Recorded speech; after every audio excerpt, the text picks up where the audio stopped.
High বন্ধুরা, welcome to new blog.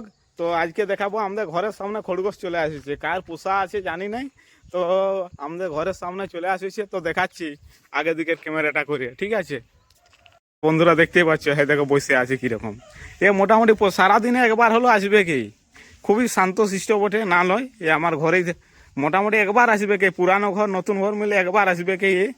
দেখো বন্ধুরা, দেখো, হ্যাঁ দেখো, প্রচন্ড দৌড়ায়, এত ছুটে না, মানে প্রচন্ড ছুটে। আয় তো, মানুষকে ভয় পাই নাই, কিন্তু খাবারের অভাবের জন্য আর কি।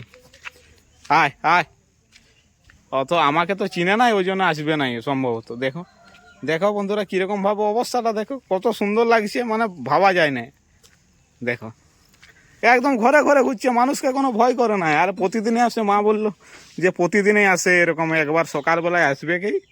বলি ঠিক আছে, যাক মোটামুটি দেখেও শান্তি। তবে কি, কুকুর পেয়ে গেলে না অবস্থা খারাপ করে দিবে, একদম কামড়ায় ধরে নিবে।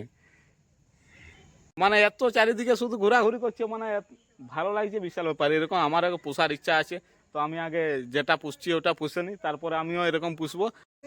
তো বন্ধুরা দেখো, আমার চেরি গাছের দিকে আসছে খরগোশটা। বন্ধুরা ব্লগটা এখানে শেষ করছি, পরের ভিডিওতে আবার দেখা হবে। যদি ভিডিওটা ভালো লাগে থাকে, লাইক কমেন্ট সাবস্ক্রাইব করে দিবে, আর পাশে থাকা ঘন্টাটা অবশ্যই একটু লাড়িয়ে দেবে। আর বেশি কিছু বলছি নাই, ঠিক আছে।